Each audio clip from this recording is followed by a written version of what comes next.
ಈ ಥರ ಕೊನೆಗೆ ಬಂದ ನಮಗೆ ಗದಾಗ್ರಜ ಅಂತ ಒಂದು ಹೆಸರು ಬಂತು ನೋಡಿ. ಗದಾ ಅಂತನ್ನುವವನು ರೋಹಿಣಿಯ ಮಕ್ಕಳಲ್ಲಿ ಒಬ್ಬ. ನಮಗೆ ಐತಿಹಾಸಿಕ ನೋಡಿದ್ರೆ ಗದನ ಅಣ್ಣ. ಗದಾ ಅಂದರೆ ರೋಹಿಣಿಯ ಮಕ್ಕಳಲ್ಲಿ ಒಬ್ಬ, ಬಲರಾಮನ ತಮ್ಮ. ಅವನಿಗೆ ಇವನ ಅಣ್ಣ, ಗದನ ಅಣ್ಣ. ಹೌದಪ್ಪ, ಗದನ ಅಣ್ಣ ಅಂತ ತುಂಬಾ ಜನ ತಮ್ಮಂದಿರಿದ್ರು ಅವನಿಗೆ, ಇವನೊಬ್ಬನ್ನೇ ಏನು ಗದಾಗ್ರಜ. ನೀವು ನೋಡಿ ಮಹಾಭಾರತದಲ್ಲಿ ಎಷ್ಟು ಬಾರಿ ಬರ್ತದೆ ಅಂತ ಈ ಹೆಸರು. ಕೃಷ್ಣನಿಗೆ, ನಮಗೆ ಮಾತ್ರ ಇವತ್ತಿಗೂ ಆ ಗದ ಯಾಕೆ ಕೃಷ್ಣನಿಗೆ ಅಷ್ಟು ಪ್ರಿಯ ಅನ್ನೋದು ಗೊತ್ತಾಗಲಿಲ್ಲ. ಎಲ್ಲಿಯೂ ಅವನ ವಿಷಯವೇ ಹೇಳುವುದಿಲ್ಲ ಶಾಸ್ತ್ರಕಾರರು. ಆದರೆ ಕೃಷ್ಣನನ್ನು ಹೇಳುವಾಗ ಗದನ ಅಣ್ಣ, ಗದನ ಅಣ್ಣ, ಗದಾಗ್ರಜ ಅನ್ನೋದನ್ನ 100 ಬಾರಿ ಉಪಯೋಗ ಮಾಡ್ತಾರೆ. ಆದರೆ ಗದನ ಬಗ್ಗೆ ಏನೂ ಹೇಳೋದಿಲ್ಲ. ಅಷ್ಟು ಜನ ತಮ್ಮಂದಿರಲ್ಲಿ ಈ ತಮ್ಮನ ಬಗ್ಗೆ ಬಹಳ ಮೋಕೆ ಇರಬೇಕು ಕೃಷ್ಣನಿಗೆ. ಇಲ್ಲದೆ ಅವನು ಗದಾಗ್ರಜ, ಇವನು ಗದರ ಅಣ್ಣ. ಈಗ ರಾಮನನ್ನ ಲಕ್ಷ್ಮಣಾಗ್ರಜ ಅಂತ ಹೇಳಿದ ಹಾಗೆ, ಯಾಕೆಂದ್ರೆ ಲಕ್ಷ್ಮಣ ರಾಮನನ್ನು ನೆರಳಿನಂತೆ ಅನುಸರಿಸಿದವ, ಹಾಗೆ ಕೃಷ್ಣನನ್ನು ನೆರಳಿನಂತೆ ಅನುಸರಿಸಿದವಂತೆ.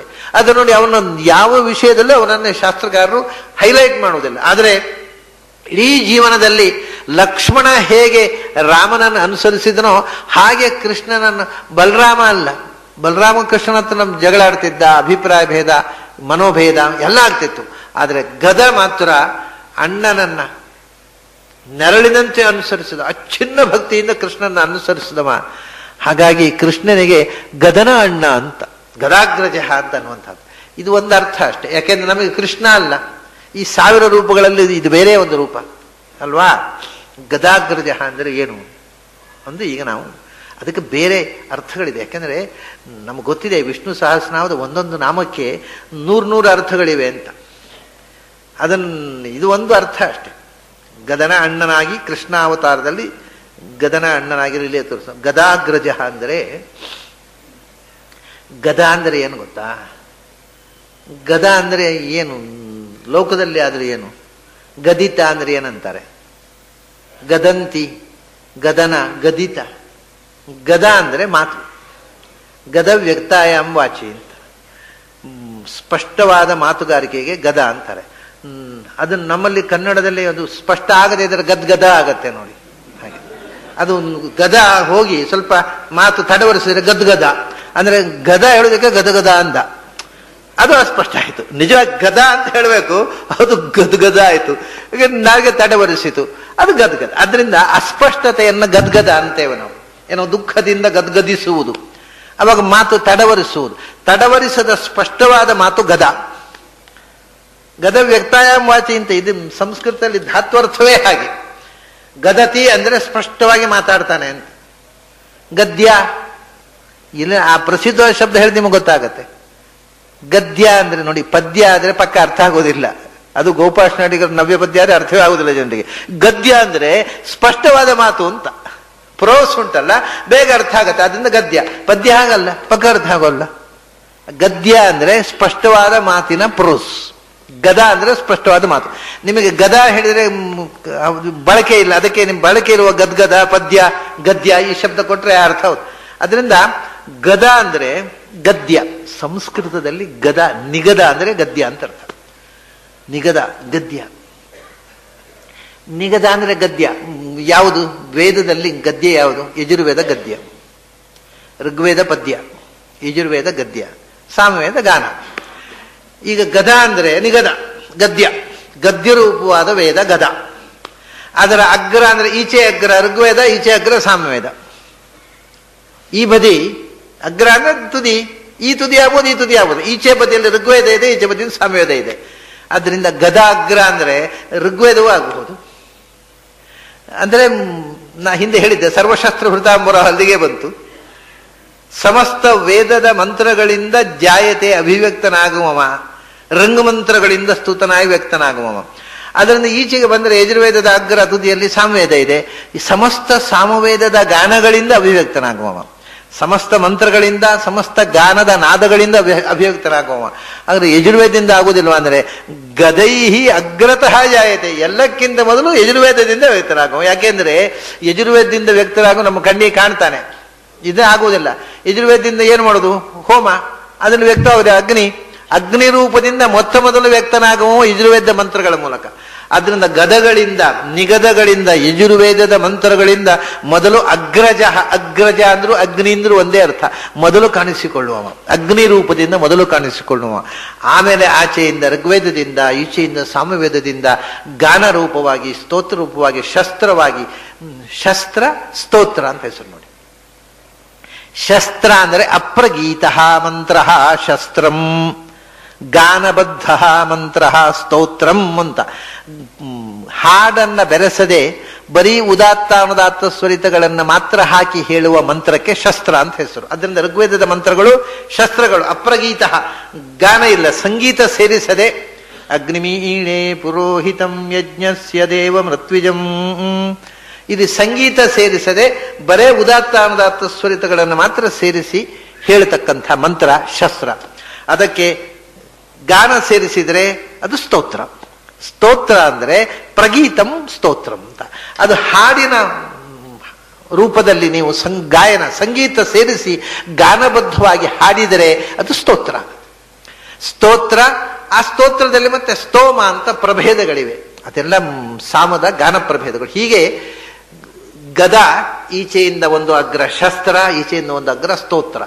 ಶಸ್ತ್ರ ಮತ್ತು ಸ್ತೋತ್ರಗಳಿಂದ ಮತ್ತು ಸಮಸ್ತ ಗದ್ಯಗಳಿಂದಲೂ ಕೂಡ ಯಜ್ಞ ಮಂತ್ರಗಳಿಂದ ನಾವು ಆಹುತಿ ಕೊಡುವುದು ಯಾರಿಗೆ?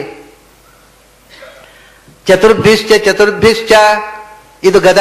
ಗದಾಗ್ರ ಅಂದರೆ ಶ್ರೇಷ್ಠವಾದ ವೇದದ, ಯಜುರ್ವೇದದ ಮಂತ್ರಗಳು. ಅಗ್ರವಾದ ಗದೆ ಯಾವುದದು? ಚತುರ್ಭಿಶ್ಚ ದ್ವಾಭ್ಯಾಂ ಪಂಚಭಿರೇವಚ ಹೂಯತೆ ಚ ಪುನರ್ದ್ವಾಭ್ಯಾಂ ಸಮೇ ವಿಷ್ಣು ಪ್ರಸೀದತು. 5 ಆಹುತಿ ಕೊಡ್ಲಿಕ್ಕೆ ಉಂಟು ಯಜ್ಞದಲ್ಲಿ. 5 ಆಹುತಿ. ಮೊದಲು 4 ಏನು? ಓ ಶ್ರಾವಯ ಒಂದು ಮಂತ್ರ ಆಯ್ತು ಅಲ್ಲಿಗೆ. ಓ ಶ್ರಾವಯ ಇತ್ಯಾಶ್ರಾವೇದಿ. ಆಮೇಲೆ ಚತುರ್ಭಿಶ್ಚ 4 ಅಕ್ಷರದ್ದು ಒಂದು ಮಂತ್ರ ಆಯ್ತು. ಮತ್ತೆ ಒಂದು ಆಹುತಿ ಕೊಡಬೇಕು. ಏನದು? ಅಸ್ತು ಶ್ರೌಷಟ್, ಅದು 4. ಅಸ್ತು ಶ್ರೌಷಟ್ ಚತುರ್ಭಿಶ್ಚ. ಆಮೇಲೆ ದ್ವಾಭ್ಯಾಂ 2 ಅಕ್ಷರದ ಮಂತ್ರ, 3ನೇದು ಯಜ. ಆಮೇಲೆ ಪಂಚಭಿರೇವಚ 5 ಅಕ್ಷರದ ಮಂತ್ರ, ಯೇ ಯಜಾಮಹೇ. ಕೊನೆಗೆ ಪುನರ್ದ್ವಾಭ್ಯಾಂ ವಷಟ್, ಕೊನೆ ಮಂತ್ರ. ಇದೆಲ್ಲ ಯಾರ ಹೆಸರು? ಇದು ವಾಸುದೇವ, ಸಂಕೃಷ್ಣ, ಪ್ರದ್ಯುಮ್ನ, ಅನಿರುದ್ಧ, ನಾರಾಯಣ, ಭಗವಂತನ ಪಂಚರೂಪಿಯಾದ ಭಗವಂತನ ಹೆಸರುಗಳು ಬಂದರು. ಓ ಶ್ರಾವಯ, ಅಸ್ತು ಶ್ರೌಷಟ್, ಯಜ, ಯೇ ಯಜಾಮಹೇ, ವಷಟ್. ಇದೇ ಗದಾಗ್ರಗಳು. ಗದ್ಯದ ಶ್ರೇಷ್ಠ ಭಾಗ, ಭಗವಂತನನ್ನ ಹೇಳತಕ್ಕ ವೈದಿಕವಾದ ಶ್ರೇಷ್ಠ ಗದ್ಯಗಳಿವು 5.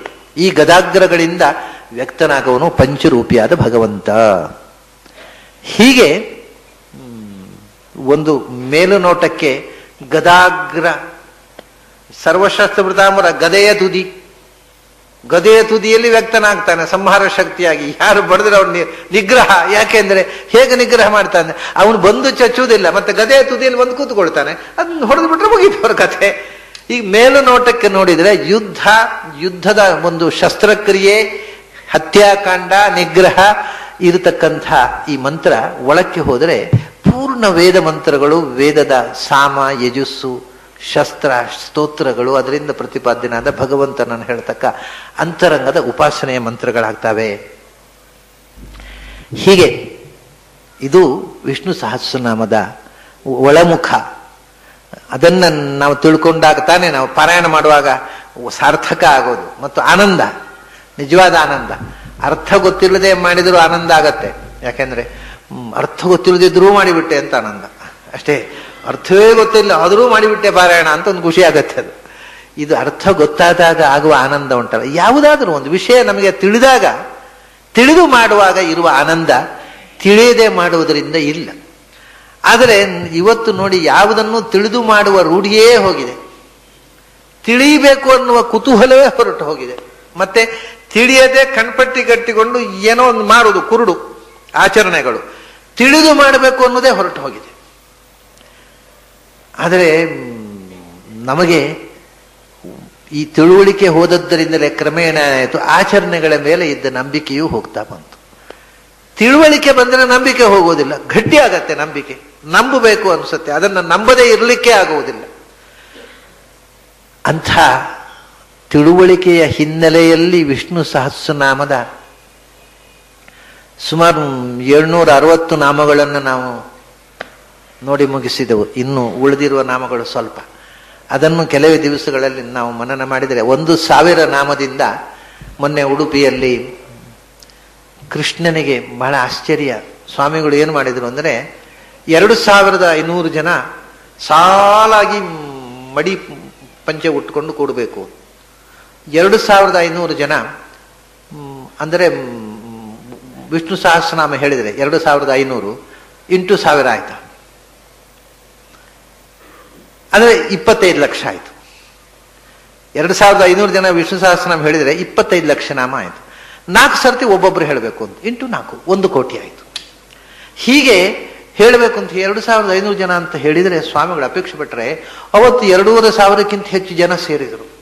ಎಲ್ಲರೂ ಬಹಳ ಆಶ್ಚರ್ಯ. ಅಂದರೆ ಈ ವೈದಿಕರು ಶಿಸ್ತುಬದ್ಧವಾಗಿ ಹೇಳಲಿಕ್ಕೆ ಬರುತ್ತದೆ ಅನ್ನೋದೇ ಆಶ್ಚರ್ಯ. ವೈದಿಕರಿಗೂ ಶಿಸ್ತಿದೆ ಅನ್ನೋದೇ ಆಶ್ಚರ್ಯ. ಅವರು ಅಶಿಸ್ತಿಗೆ ಬಹಳ ಜಗತ್ಪ್ರಸಿದ್ಧರು. ಅವರು ಶಿಸ್ತುಬದ್ಧವಾಗಿ ಕೂತು ಒಂದು ರೀತಿಯಿಂದ ಓರೆ ಕೋರೆ ಇರದೆ ಅಷ್ಟು ಚಂದದಲ್ಲಿ ಕೂತು ಕೃಷ್ಣನ ಮುಂದೆ 4 ಸರ್ತಿ ಸ್ವಚ್ಛವಾಗಿ ಪಾರಾಯಣ ಮಾಡಿದರು. ಅದಕ್ಕೆ ಅಷ್ಟೇ ತುಳಸಿ ದಳ ದೇವರಿಗೆ ಅರ್ಪಿಸಬೇಕು ಅಂತ ಅವರು ಯೋಚಿಸಿದ್ರು. 1 ಕೋಟಿ ತುಳಸಿ ಅಂತ ಜನ ತಂದು ಕೊಟ್ಟರು. ಆ ದಿವಸ ಕಲೆಕ್ಟ್ ಆದ ತುಳಸಿ 2 ಕೋಟಿ. ಕೃಷ್ಣ ಸಂತೋಷಪಟ್ಟು ಬಿಟ್ಟ. ಕೃಷ್ಣನನ್ನ ತುಳಸಿಯಲ್ಲಿ ಮುಚ್ಚಿಬಿಟ್ರು ಸ್ವಾಮಿಗಳು. ಅದು ಪ್ರಾಯ ಉಡುಪಿಯ ಇತಿಹಾಸದಲ್ಲಿ, ಉಡುಪಿಯ ಯಾವ ದೇವಸ್ಥಾನದ ಇತಿಹಾಸದಲ್ಲೂ ಕೂಡ ಒಂದು ದಿನ ಕೃಷ್ಣನಿಗೆ 2 ಕೋಟಿ ತುಳಸಿ ಅರ್ಪಿಸಿದ್ದೇ ಇಲ್ಲ ಪ್ರಾಯ. ಅದೊಂದು ಅಭೂತಪೂರ್ವವಾದಂತಹ ಘಟನೆ ಅದು ನಡೆಯಿತು ಉಡುಪಿಯ ಕೃಷ್ಣನಿಗೆ. ಯಾಕೆ ಹೇಳಿದೆ ಅಂದರೆ ಹಿಂದೆ ಸ್ಫೂರ್ತಿ ವಿಷ್ಣು ಸಹಸ್ರನಾಮ. ವಿಷ್ಣು ಸಹಸ್ರನಾಮದ ನಾಮಗಳು 1000 ಇದ್ದದ್ದು 10,000 ಆಗಬೇಕು, 10,000 ಇದ್ದದ್ದು ಲಕ್ಷ ಆಗಬೇಕು, ಲಕ್ಷ ಇದ್ದದ್ದು 10 ಲಕ್ಷ ಆಗಬೇಕು, ಅದು ಕೋಟಿ ಆಗಬೇಕು ಅಂತ ಸ್ವಾಮಿರು ಬಯಗಿದ್ರು. ಅದನ್ನು ಕೃಷ್ಣ ಅಸ್ತು ಅಂತಂದ.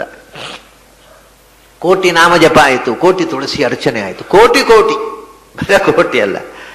ಇದು ವಿಷ್ಣು ಸಹಸ್ರನಾಮದ ಮಹತ್ವ. ಅದು ಅರ್ಥ ತಿಳಿದಾಗ ಅದು ಇನ್ನಷ್ಟು ಆಳವಾಗಿ ನಾವು ಅದರಲ್ಲಿ ಆನಂದ ಅನುಭವಿಸಬಹುದು ಅನ್ನುವಂಥ ಮಾತನ್ನು ನಿವೇದಿಸಿಕೊಂಡು ಇವತ್ತಿನ ವಿಷ್ಣು ಸಹಸ್ರನಾಮ ಚಿಂತನವನ್ನು ಮುಗಿಸ್ತಾ ಇದ್ದೇನೆ. ಮತ್ತೆ ನಾಳೆ